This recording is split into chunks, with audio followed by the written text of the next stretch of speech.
El diseño activista tiene muchas formas. En algunos episodios hablamos de cómo acompañar a movimientos sociales en sus luchas como una manera, y quizás de este acompañamiento surja la posibilidad de una intervención. Y quizás no. Quizás el diseñador que participa sin definir la agenda, pero con una mirada atenta a una posible contribución, encuentra el momento adecuado de sugerir algo. En esta entrevista, Gabriel Martínez García nos cuenta sobre el colectivo Un Mundo Feliz, un colectivo que diseña y documenta gritos visuales en el espacio público. Gabriel, aparte de ser diseñador, hizo un doctorado sobre activismo visual, así que tiene mucho para contarnos sobre el tema. Mi nombre es Mariana Salgado, esto es Diseño y Diáspora.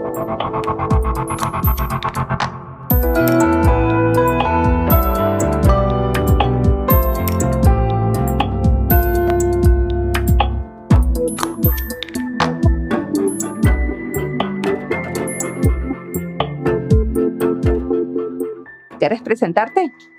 Bueno, mi nombre es Gabriel Martínez y junto a Sonia Díaz formamos el colectivo Mundo Feliz, que es un colectivo de diseño activista. Nosotros vivimos en Madrid, aunque bueno, Sonia es de Cantabria, que es del norte de España, y yo de León, que también es del norte de España. Perfecto. ¿Y qué tipo de cosas hace un colectivo de diseño activista? Es una buena pregunta. La verdad es que como justamente nuestro trabajo no es comercial ni nace de encargos en general, pues la verdad que hacemos o nos dedicamos a aquello que realmente nos preocupa, nos llama la atención, vemos que puede tener un interés, especialmente algo que nos motiva. Pero ustedes aparte tienen una actividad comercial de la que viven, ¿cómo funciona? Sí, bueno, nosotros hemos sido diseñadores dentro del mundo comercial muchos años, pero ahora realmente estamos un poquito fuera de esa parte del mercado. No nos ha interesado mucho, o con el tiempo hemos descubierto que no nos interesaba y dedicamos la mayor parte de nuestro tiempo a la docencia y a otras actividades culturales, pero que en general no están remuneradas. En la docencia tampoco, porque en España la docencia en general está remunerada. Bueno, a ver, somos funcionarios en una escuela pública, entonces la verdad es que nuestra remuneración, como pensamos, es adecuada. Puede que hay gente que gane muchísimo más dinero, para nosotros no sirve, nuestros gastos tienen unos límites, con lo cual pues tampoco, nuestra perspectiva siempre ha sido hacer o descubrir, intentar llevar a cabo esas cosas que nos estimulan, ¿no? Y en eso preferimos esa parte posiblemente a ganar más dinero, ¿no? Con lo cual, bueno, eso también nos permite pues dedicarnos a eso, efectivamente, a compartir lo que hacemos, nuestro trabajo, a divulgar el trabajo de otras personas también. Perfecto. ¿Y qué estudiaste? Bueno, pues Sonia y yo coincidimos justamente estudiando Bellas Artes. Ella estaba estudiando psicología y yo filosofía, y descubrimos que nos sigue gustando mucho esas dos sistemas de información, ¿no? Y de referencia, pero vimos que lo que nos interesaba un poquito era la expresión artística, aunque luego lo enfocamos más evidentemente al diseño porque nos interesaba la comunicación. Pero en la universidad, cuando ¿estudiaron filosofía y psicología? Sí, no, lo que pasa es que antes de terminar, yo hice hasta cuarto y Sonia creo que hizo tercero, pues pasamos a hacer Bellas Artes. Y luego, bueno, ella ha hecho periodismo, es licenciada en periodismo, licenciada en relaciones públicas y publicidad, y yo he hecho un doctorado en activismo visual, he hecho mi tesis doctoral. Sí, ¿en qué universidad? Pues en la misma que estudié, que es en la Universidad de Salamanca. Ok, ¿y es en la misma que trabajas? No, trabajamos en Madrid en una escuela pública de arte y diseño, que es una de las, bueno, de las más clásicas. ¿Es una universidad o es No, una escuela? Es una escuela profesional. Aunque bueno, aquí son grados superiores. Ahora la verdad es que está un poquito muy unido. El nuestro sería como el paso a que tengan un título luego universitario, pero digamos que lo nuestro está más cercano. Por lo menos acá en Finlandia se le dice politécnico, ¿no? Realmente nuestros alumnos son 2 años, entonces pueden, si quieren seguir haciendo más, es decir, muchos además vienen de otras carreras que ya han hecho otros estudios y quieren pues aprender un poquito más de la parte pues gráfica, ¿no? De la comunicación visual. Perfecto. Y cuando vos me hablas siempre de Sonia y de vos, ¿eso es porque el colectivo son ustedes dos o hay otra gente que también forma parte del colectivo? ¿Cómo funciona este colectivo? Pues mira, el colectivo nació, bueno, impulsado por nosotros dos. Lo que pasa es que había muchas más personas. Llevamos unos 20 años trabajando dentro más o menos del colectivo, con lo cual, bueno, aparecen, desaparecen. También la intención, justamente como no es comercial, digamos que esto es una parte de un proceso, ¿no? Posiblemente nosotros somos los dos que quedamos porque hemos sido los que siempre hemos mantenido un poquito el interés y seguimos llamándolo, a pesar de que es una pareja, realmente ahora seguimos llamándolo colectivo porque seguimos haciendo trabajos de manera colectiva a veces hasta con instituciones, aunque no es lo que más nos gusta, pero con otros individuos, con grupos. Es decir, que nosotros asimilamos en el colectivo cuando trabajamos a esos grupos de personas con las que colaboramos. Por eso nos gusta seguir llamándolo colectivo, ¿no? Porque es una manera también que entendemos que no es solo nuestro trabajo, aunque nosotros lo lideremos. Perfecto. Y acaban de publicar un libro que lo llaman el libro de la protesta. Y una cosa que me pareció maravillosa que estuve leyendo es que es trilingüe. Felicitaciones. Sí. ¿Me contás un poco del libro? El libro Protesta realmente es una, vamos a llamarlo así, una reedición de un libro que salió en 2008 que se llamaba Pictopía, que lo que trataba era de reunir pictogramas de libre uso. En el caso de Pictopía ya estaba en 2 idiomas, en inglés y en español, entre otras cosas porque nosotros siempre hemos intentado divulgar al máximo nuestro trabajo.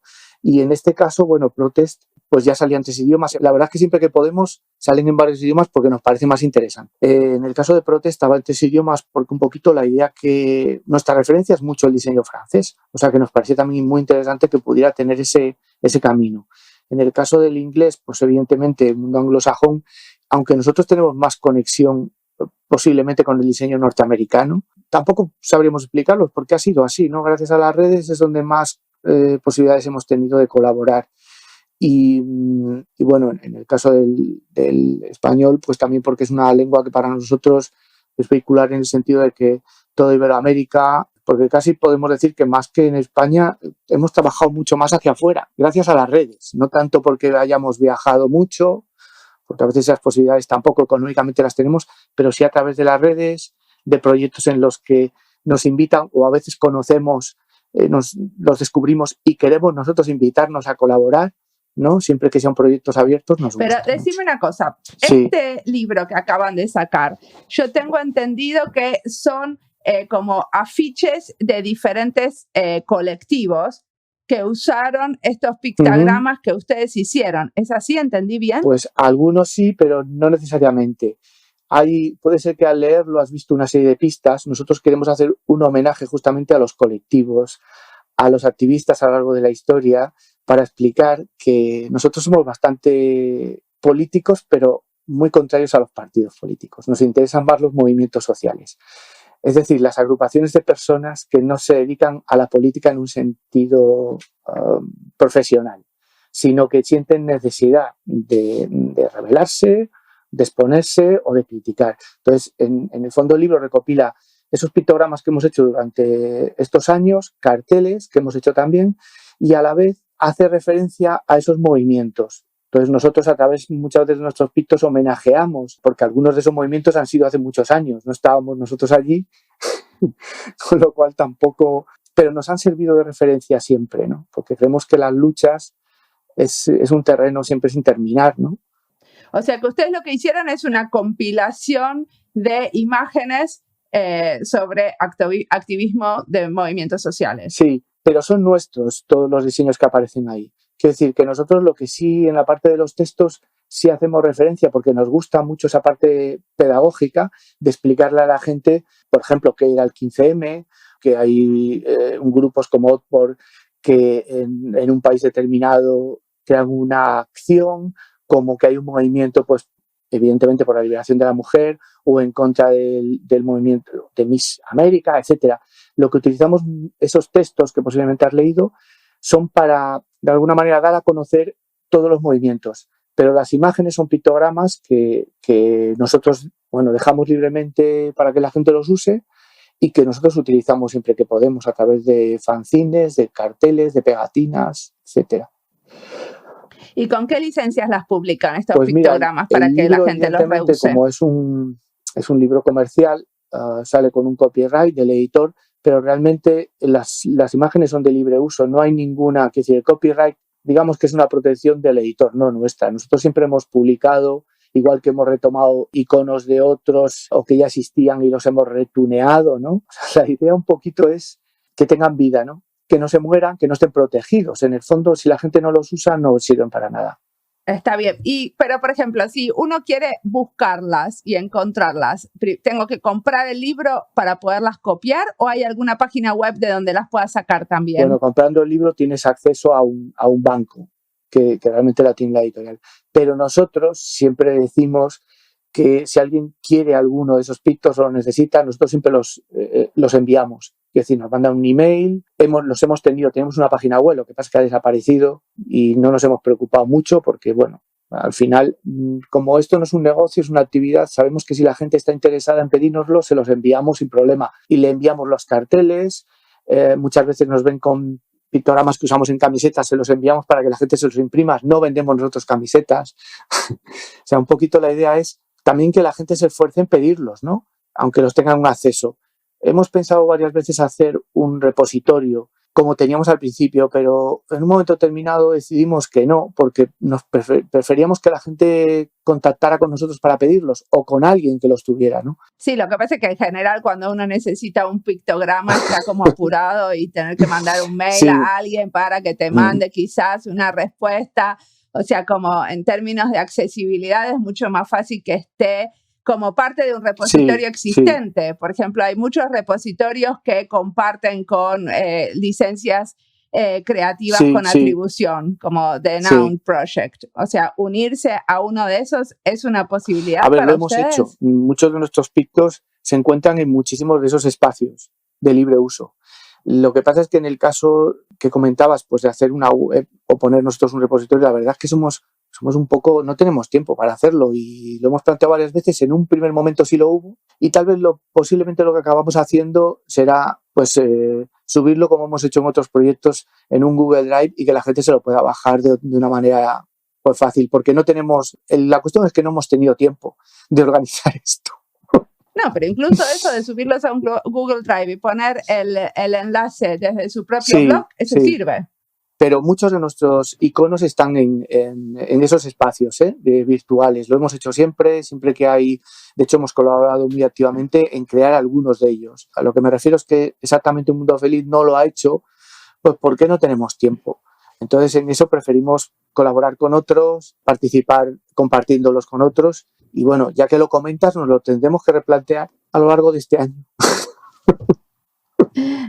Decime una cosa, vamos a las bases un poquito, vamos a volver atrás, ahora que ya hablamos del proyecto. ¿Por qué te parece que el grafismo tiene un gran potencial como apoyando los movimientos sociales? Bueno, justamente en el libro pedimos a una serie de personas que hicieran unas introducciones sin hablar exactamente de Un Mundo Feliz.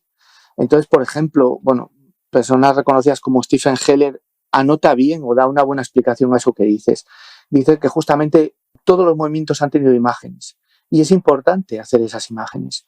Para nosotros la cuestión es que hay veces que, tal vez estamos pensando todos en grandes movimientos y nosotros pensamos en los pequeños movimientos, en los movimientos diarios, en una manifestación, te haces tu imagen o las llevas, las compartes, nosotros lo hacemos pegatinas y las compartimos, o te diseñas una camiseta para eso, la gente te pregunta, entonces es ahí donde nos piden el email y les enviamos las imágenes.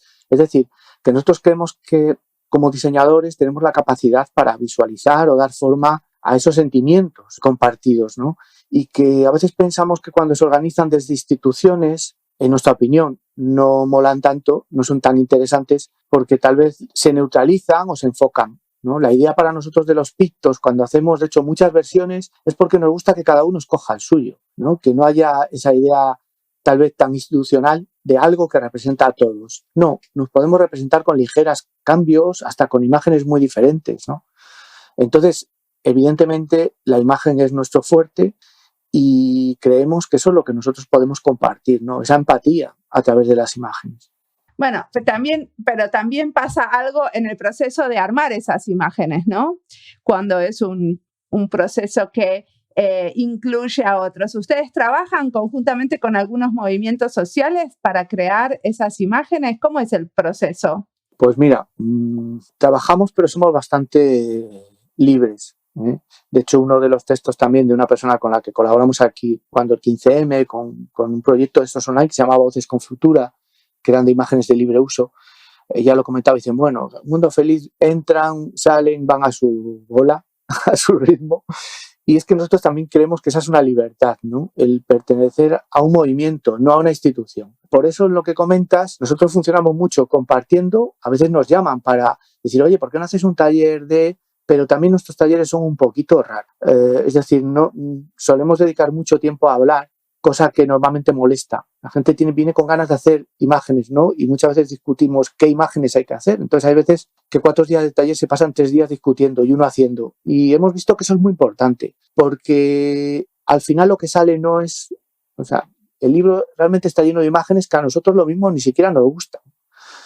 Vemos a veces nuestros pictos y decimos qué feos son, pero es que son buenísimos, porque a la gente le llegan, ¿no?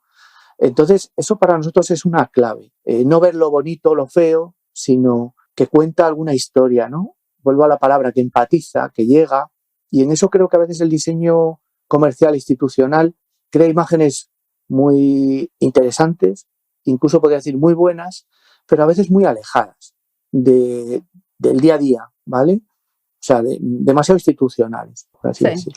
Pero entonces, en general, el movimiento social te da unas palabras claves para armarles unos pictos, sino que ustedes trabajan de manera independiente y les dicen, acá hay algunos, hagan lo que quieran con eso. Una manera es esa, aquí algunos hagan lo que quieran.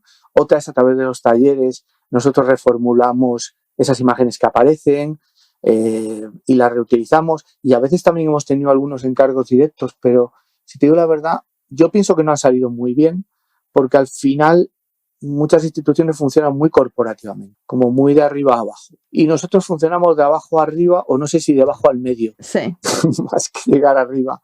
Nos gusta más que la gente se sienta cercana a esas imágenes, que quieran usarlas, no dar un mensaje terminado. Eso también, por ejemplo, es algo que hemos aprendido en el tiempo. Las instituciones quieren mensajes muy definidos y terminados. A nosotros no nos gustan que la gente los termine, que sean ambiguos, que no esté claro. Muy bien. Para que haya un poquito más de debate, ¿no? Y de, no sé, de intención. Perfecto. Y decime una cosa que del libro que me llamó especialmente la atención es que ustedes tienen una serie de ensayos y después una serie de imágenes, ¿cierto? O sea, los pictos. Sí. Pero no hay un análisis de las imágenes, sino que hay una serie de ensayos cortos como más sobre como... Sí, ideas de activismo distintas. Y no hay como... ustedes por eso mismo de la ambigüedad que me estabas diciendo, es que no querían interpretar las imágenes o contar cómo surgen las imágenes y darles como más... asociar las palabras con los símbolos. Sí, pues mira, aunque somos muy pedagógicos o didácticos, la verdad es que no. Sí hay una parte en el libro que nosotros llamamos pictosofía, por la idea de los pictos y del conocimiento. Nosotros nos gustan mucho los pictogramas porque son muy fáciles, fáciles. Lo mismo lleva mucho hacerlos, pero luego en el uso son fáciles. Y justamente esa parte que hablas teórica la tratamos de hacer como de una manera toda muy básica. De hecho, como referencia ponemos una cita del punk, ¿no? Que dice, esto es un acorde, este es otro, aquí hay un tercero, ahora móntate un grupo. Con la idea de los pictos para nosotros es igual, ¿no? Aquí tienes un picto, aquí tienes una cabeza, aquí otro elemento, lo juntas y pasa algo, ¿no? Esa idea de que el pictomontaje es un método muy fácil y que además nosotros no buscamos ser esencialmente creativos, ¿eh? Tal vez es la idea de repetir, tal vez por eso dentro del mundo del diseño. ¿Y qué buscan? Pues mira, dentro del mundo del diseño a veces nos ven mal porque dicen, es que creatividad. No, llegar a la gente. No a los diseñadores, llegar, que se discuta, que la gente se sorprenda, que quieran usarlo, que digan esto qué significa, que te pregunten, ¿no? Muchas veces a ver qué es. No, y nosotros casi siempre respondemos, no tenemos ni idea. Piénsatelo tú, si te sirve, úsalo, si sabes darle un contenido. Entonces, esa idea del pictomontaje también es como un montaje abierto a que la gente construya, ¿no? De hecho, en la parte de teoría siempre usamos a Saúl Alinsky, que hay una parte del conflicto que para nosotros nos gusta, porque son todas sus ideas, ¿no? Manipulación, cercanía, flexibilidad, irreverencia, diversión, cambio, constancia, optimismo, creatividad, enfoque. O sea, si ves los pictos, en el fondo van de eso, pero no te lo dicen. No nos gusta decir lo que hacemos, nos gusta que la gente nos pregunte y poder compartirlo, pero no tanto decir un picto se hace de esta manera, si no, no está bien, ¿no? Perfecto.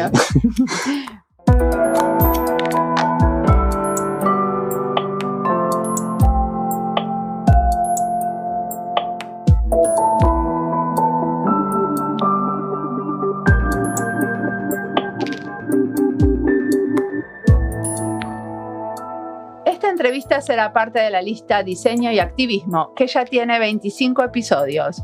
Así que parece que el tema da para mucho y lo pueden explorar escuchando la perspectiva de diseñadores en diferentes áreas, desde diferentes países como Venezuela, Colombia, Argentina, Brasil, México y Chile. También de otras listas como Diseño Gráfico, España y Diseño. Las listas las encuentran en Spotify o en nuestra página web. Gabriel dice que no buscamos ser creativos, sino llegar a la gente, cuestionar y que la gente pregunte. No es poca cosa. En tiempos donde hay tanto mensaje dando vuelta, llegar a la gente no es fácil, y menos que la gente pregunte y reaccione. A veces preguntamos cosas a nuestra audiencia y a veces alguien reacciona. Nos contactan muchos y muchas y nos agradecen el trabajo, pero sin embargo es difícil saber cuánto de esto que escuchan entra y por dónde está entrando. Quizás escuchar un podcast como este es una manera de mantenerse alerta, actualizado y cuestionarse constantemente nuestras maneras de hacer diseño. Para mí es así. Cada vez que entrevisto y escucho a otros, me surgen preguntas que a veces me ayudan a entender mi trabajo o incluso alguna elección de lo personal. Y esas preguntas son mi manera de reaccionar ante la escucha que propone un podcast, ante el otro. Sigamos ahora escuchando a Gabriel.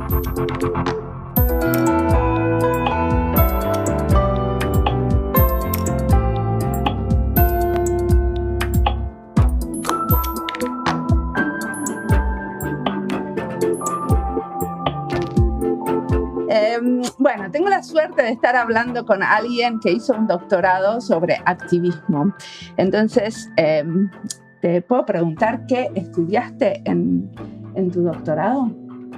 Bueno, el doctorado al final, el tema lo planteaba yo, que si yo el doctorado lo empecé haciendo de hecho me tuve que cambiar porque he llevado 20 años en hacerlo, porque no era lo que me dedicaba de una manera directa. Quiero decir, te dedicas a buscarte la vida y mientras vas estudiando, ¿no? Y aprendiendo. Entonces, lo hice en pedagogía y en didáctica del diseño, pero yo el enfoque que tenía desde el principio eran las estrategias, se llama estrategias creativas de interés público, el arte como mensaje y espectáculo social. La idea para mí era muy clave entre las dos palabras clave, ¿no? Espectáculo o no espectáculo, ¿no? Que es un poquito sobre lo que trabajamos, o muchas veces las acciones y el activismo tiene una manera espectacular que yo creo que a veces funciona en un primer momento, pero luego es peligroso que sea un espectáculo, ¿no? Pero vos, por ejemplo, cuando hablas de espectáculo, incluís, por ejemplo, el espacio público y los afiches y los pictogramas. O sea, no estamos hablando de teatro y danza en un teatro, ¿no? Bueno, o al final la mezcla de todos, pero a lo que me refiero es que muchas veces vemos como que una manifestación es un espectáculo, ¿no? Una manifestación en la calle, está claro, y cada vez más.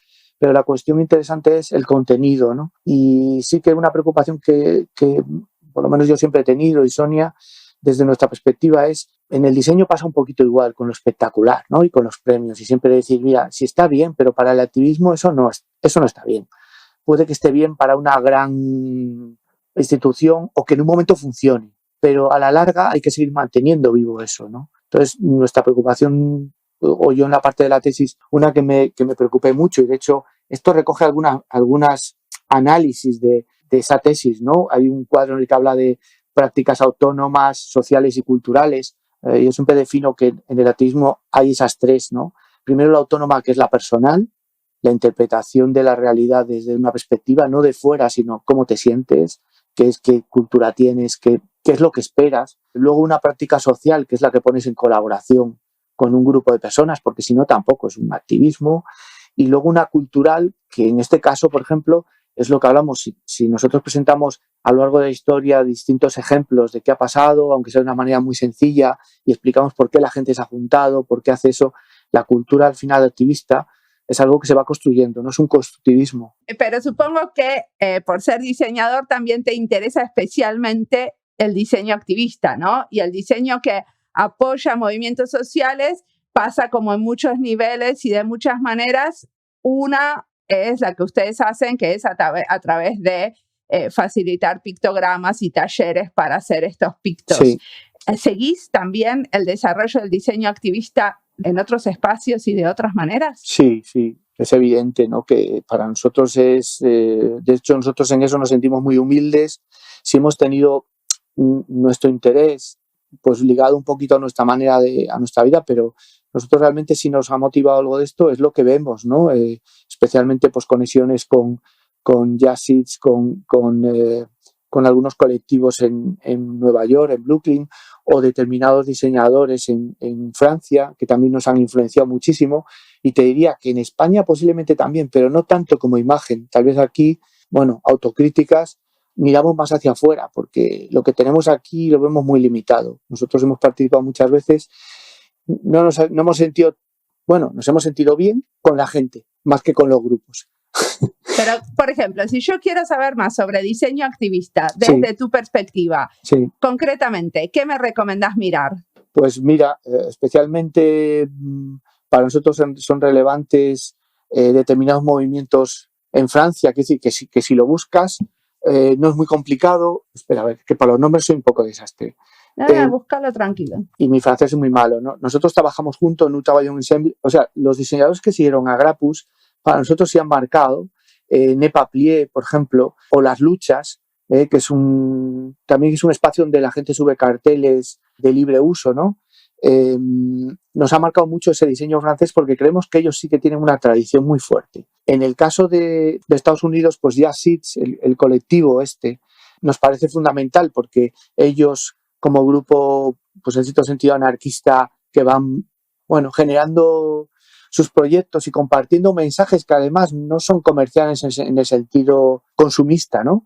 Evidentemente que gastas un dinero en una serie de carteles, una de libros, pero no es la función del consumismo, sino el aprendizaje, la cultura, el que tenga que ver con tus ideas. Entonces, para nosotros son claves, ¿no? Y en el caso de Iberoamérica, es decir, más que posiblemente grupos específicos, seguimos cosas de las que se hace mucho en Argentina, ¿no? Para nosotros el diseño argentino nos ha influenciado mucho, por un lado, en un elemento oculto, como pueden ser el fantasma de Heredia, es decir, una tradición que hay muchos, ¿no? O con, por ejemplo, Coco Cerela, que conocimos aquí en Madrid varias veces. Lo que sí vemos, digo por algunos ejemplos muy básicos, creo que Argentina justamente, también por necesidad, ha construido una serie de comunicación, especialmente en el arte, porque bueno, nosotros venimos de arte y al final Tucumán Arte pues posiblemente fue la referencia. Bueno, y en el caso del conceptual español, nos parece siempre que el arte conceptual para nosotros fue una referencia, pero mucho en el iberoamericano tiene un componente muy político muy fuerte que en otros lados posiblemente no tenga tanto, ¿no? O el cartel polaco en sí mismo, aunque luego necesariamente no tenga que estar tan politizado, pero bueno, las dictaduras hacen que se politice lo que ni siquiera es político, ¿no? La vida diaria. Quiero decir, ni siquiera es político, pero no lo que hablamos de los partidos, sino en la vida real. Pero bueno, nos pasa también mucho en Asia, seguimos algunos movimientos, pero la verdad es que también es más seguir los movimientos que propiamente a veces a las personas. Y nosotros, aunque participamos, por ejemplo, hay muchos concursos, muchos encuentros de carteles, de afiches entre comillas, que algunos pueden ser políticos, tampoco esas, aunque hemos participado, tampoco esa es nuestra filosofía, porque nosotros no hacemos carteles, a veces hacemos carteles, nosotros hacemos imágenes que se pueden aplicar en todos los soportes posibles, entonces también en eso a veces somos un poquito outsiders, ¿no? Porque no entras en una categoría de afiche político, eso, las pegatinas, que es lo que más hacemos, eso que digamos es muy vulgar, es muy básico, es lo que nos gusta, ¿no? O camisetas que haces en un momento determinado para irte a una manifestación o una pancarta, tiene un valor estético y cultural y activista, pero no para a veces ponerlo en común como se pide en determinados encuentros, ¿no?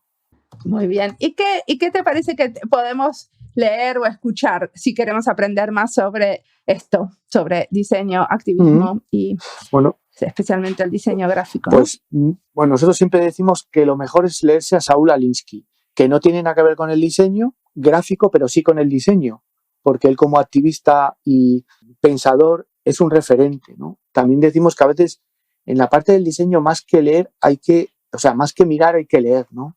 Pensadores que un poquito lo apliquen. A nosotros, por ejemplo, nos gustó una de las invitadas a las que invitamos a que escribiera, es una persona que cuando leímos algunos de sus libros y vimos cómo trabajaba nos impresionó mucho.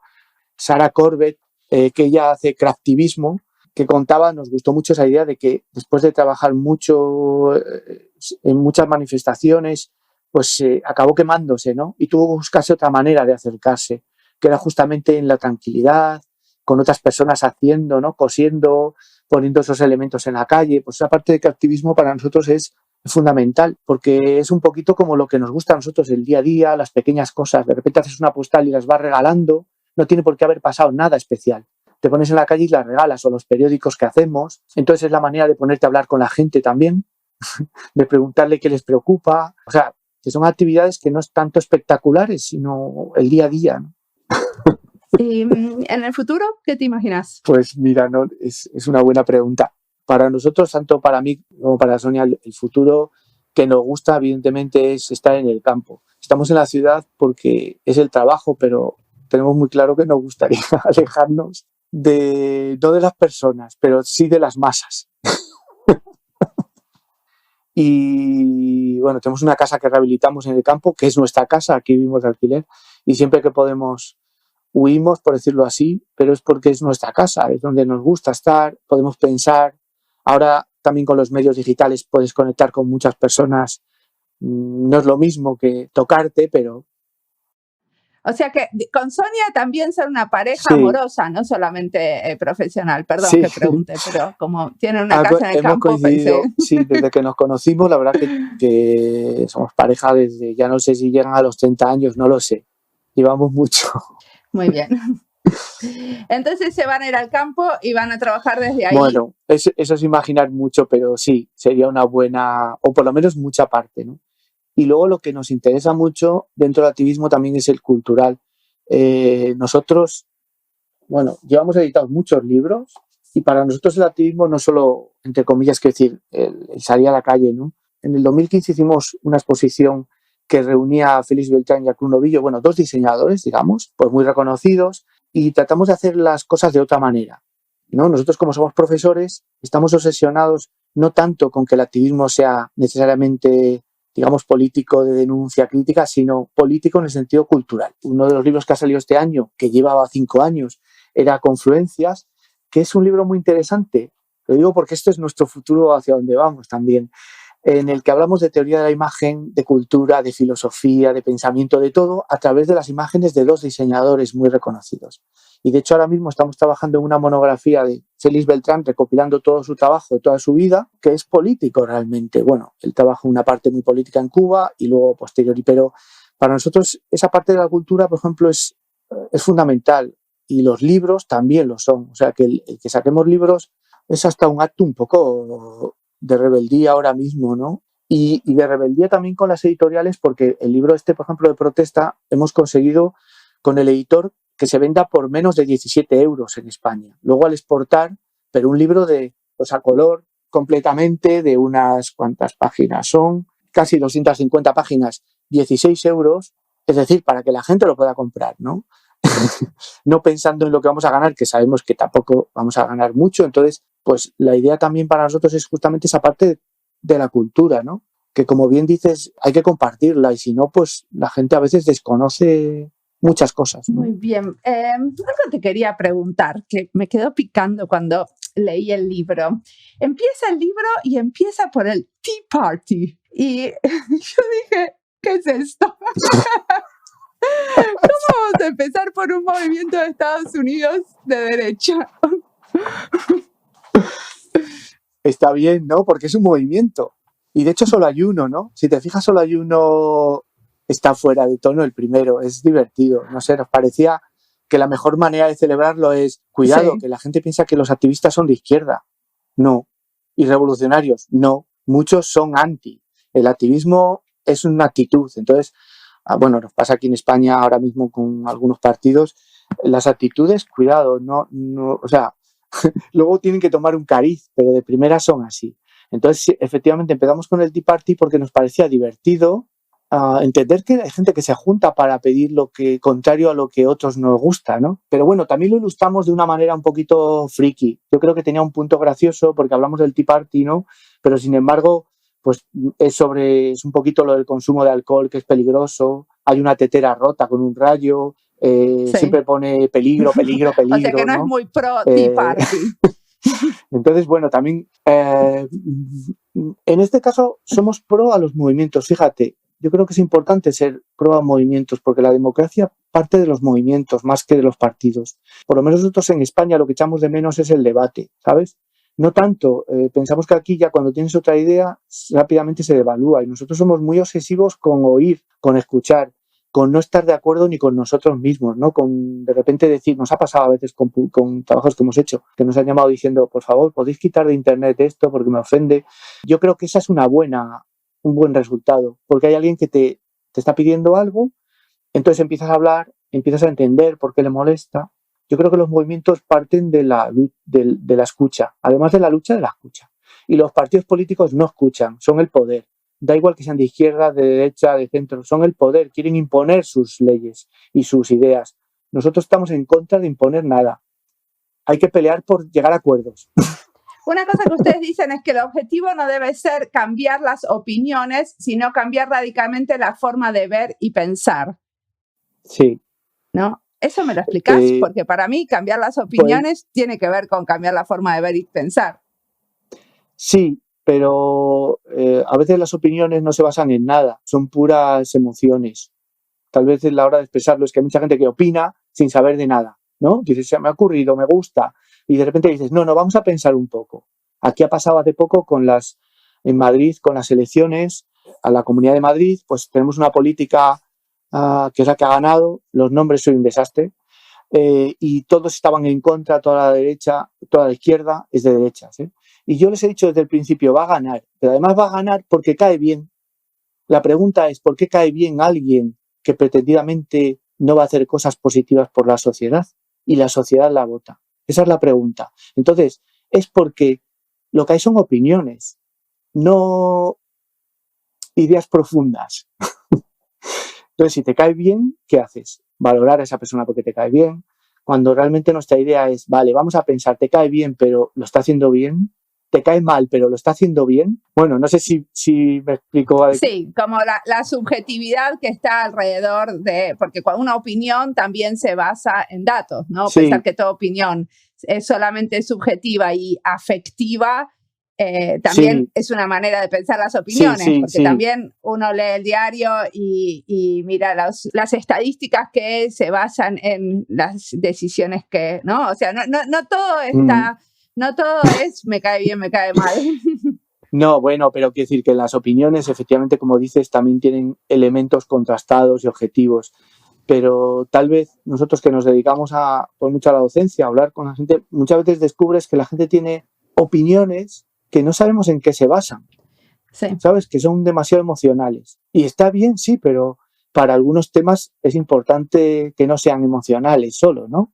O sea, que tengan también otros valores, porque claro, tal vez es que nos dejan... Yo el ejemplo que pongo siempre es la adolescencia. Pues un chaval de repente una chica, de un día a otro cambian completamente. Una canción que les gustaba la odian al día siguiente. Y no hay ninguna razón, ¿no? Porque no puedes hacer ese cambio tan radical. Es simplemente, bueno, sí, la razón es que están descubriendo cosas continuamente. Pero no hacen análisis muy racionales, sino puramente sentimentales, emocionales, ¿no? Entonces, nosotros creemos que en la parte de los movimientos sociales tiene que haber una parte muy importante emocional, pero luego tiene que haber valores para poder defender tus opiniones y que aunque no estés de acuerdo las personas te respeten, ¿no? Yo creo que muchas veces lo que falta es el respeto a otras ideas que no son las tuyas. Y es porque no se explican o no sé, es que es difícil de explicar todo esto. O no se escucha. No, y porque pensar que una persona no tiene por qué ser mala porque tenga ideas muy distintas a ti, no tiene por qué ser terrible porque hasta odie o no sé, yo tal vez, te insisto, tal vez el que nos dediquemos a dar clase y encontrarnos con chicos muy jóvenes es como una obsesión, ¿no? Es decir, ¿cómo le puedo explicar a este chico, a esta chica, no que no tenga razón, sino que tiene que cuestionarse si tiene razón o no? Porque tú no le puedes dar una respuesta, ¿no? Sino que tienen que descubrir ellos una respuesta y que lo mismo es porque tiene que hablar con otras personas diferentes a las que habla, salir a la calle, ir a una manifestación con los contrarios, a ver qué pasa. Es que la adolescencia también tiene que ver con eso, ¿no? De la búsqueda de la personalidad. Entonces, pararse en los extremos es parte de esa búsqueda. Sí. Bueno, y te sientes, los extremos también tienen un punto interesante porque son tensos y te sientes como muy eufórico. La realidad es que muchas veces esa euforia luego cuando baja te quedas sin nada porque cuando exageras, ¿no? Es terrible. Yo pienso que le pasa a mucha gente el caso que hablamos de Sarah Corbett. Cuando tú lo das todo y de repente parece que no has conseguido las cosas, te entra una depresión muy fuerte. Entonces, para nosotros la protesta es, sí, protesta, pero también a la vez piensa. O sea, sal a montar una bronca, sí, pero luego analiza qué ha pasado, ¿no? No si lo has hecho tampoco bien o mal, sino qué ha pasado, con quién te has encontrado, se ha valido para algo. A veces las protestas para nosotros nos han valido para conocer a gente. No hemos resuelto los problemas del mundo, pero hay veces que te has encontrado con personas muy interesantes, ¿no? Con las que compartes cosas. Y a veces te llevas hasta un shock de darte cuenta que eso que defendías, la persona que lo defendía ha sido un fracaso total, ¿no? Entonces, bueno, es un tema el de la protesta, yo creo. En España, por ejemplo, no sé en la cultura donde tú vives, pero aquí, por ejemplo, la crítica es una palabra negativa que la gente no entiende. Cuando criticas, la gente siempre piensa que estás haciendo de menos. Y yo explico que la crítica es cuestionar, no es insultar, es para debatir.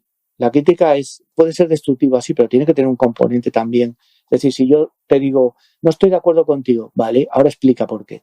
Pero está bien decir no estoy de acuerdo contigo, es que aquí hay veces que no puedes, te lo digo en el caso español, no te puedes meter con la izquierda. Nosotros nos metemos con todos, ¿no? Entonces, cuando tenemos muchas imágenes con la izquierda que dicen, no deberíais decir eso, y nosotros decimos, es que es lo que piensan algunas personas, con lo cual hay que discutir esto, ¿no? Y la mejor manera es poner imágenes para que la gente opine y diga, no tiene razón, está mal, no sé. O sea que para vos hacer y producir imágenes es una manera de crear debate en la sociedad. Sí, y yo creo que nosotros siempre hemos pensado que el diseño, bueno, hemos dado algunos talleres que llamamos diseñar es opinar, decíamos. Justamente como diciendo, tú no solo haces un diseño para vender algo, tienes que dar tu opinión, tienes que poner tu punto de vista, ¿no? Tienes que aportar algo. Y antes te contaba de que esos pictogramas muchas veces están abiertos, de que se pueden utilizar cambiando el pie de foto, que es el texto, cambian completamente. Es algo que nos gusta mucho, ¿no? Porque también explicamos que las imágenes en el fondo no tienen contenidos cerrados, son las personas las que las cierran, ¿no? Es como las palabras, no significan nada en el fondo, significa mucho el tono en el que las dices, el momento en el que las dices, la persona a la que se las dices. No, y un afiche depende también de dónde esté puesto, ¿no? Claro, claro. Si está puesto en el baño de tu casa o...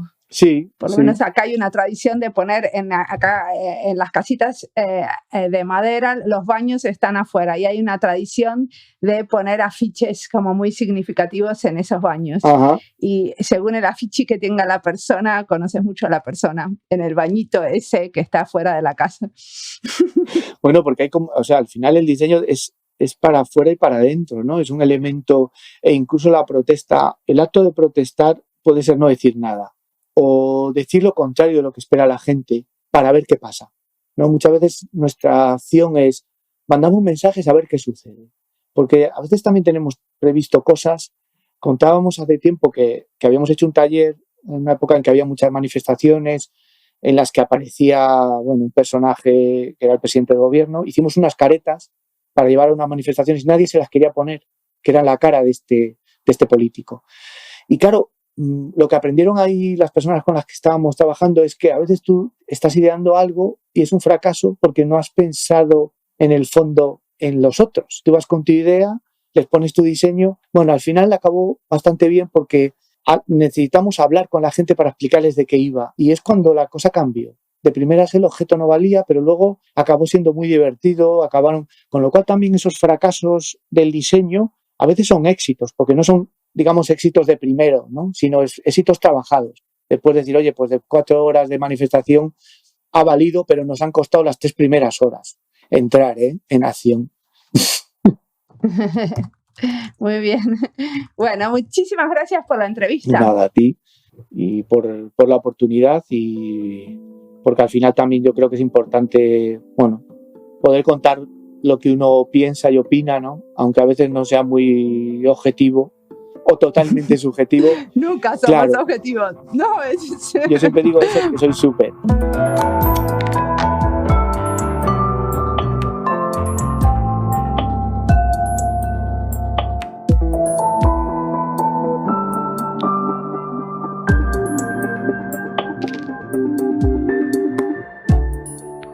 Durante la entrevista me costó entender esto que propone Gabriel, que el objetivo no es cambiar las opiniones, sino cambiar radicalmente la forma de ver y pensar. Y las cosas que más me cuesta entender son las que me gustan, porque evidentemente ahí hay algo para profundizar, que no es evidente. A veces las opiniones son un poco superficiales o no las compartimos con todo el cuerpo, no nos tocan o no llegan de verdad. Por eso son más fáciles de cambiar que las formas de ver y pensar. Eso es lo que yo entendí. Creo que se relaciona de alguna manera con lo que hablábamos en el episodio anterior con María Cristina Ibarra sobre el sentipensar. El sentipensar es justamente esto de hacer carne una opinión, llevarla más allá de lo racional y habitarla. Por eso las formas de pensar nos atraviesan diferente a las opiniones. Por eso algunas cosas las pensamos mal, porque no aunamos el cuerpo y la mente. Y si me pegó lo que dijo Gabriel, es porque justamente lo visual y las representaciones en diferentes lenguajes es lo que creo que me pueden transformar. Por eso, en el episodio que viene, seguimos hablando de arte, diseño y activismo, pero le vamos a agregar un condimento más, poesía. Sí, vamos a hablar con un diseñador poeta, que desde Paraguay nos va a contar sobre el diseño militante por los derechos de las minorías sexuales. Y quizás con poesía lleguemos a reaccionar, a hacernos mejores preguntas y transformar nuestras maneras de pensar. Como siempre, la música del podcast es de Antonio Zimmerman. El diseño de sonido es de Andy Fechi. Este podcast está publicado con licencia creativa común con atribuciones. Esto fue Diseño y Diáspora. Pueden seguirnos en nuestras redes sociales, en YouTube, Instagram y Twitter, o visitar nuestra página web diseñoydiaspora.org. No olviden recomendarnos. Nos escuchamos en la próxima.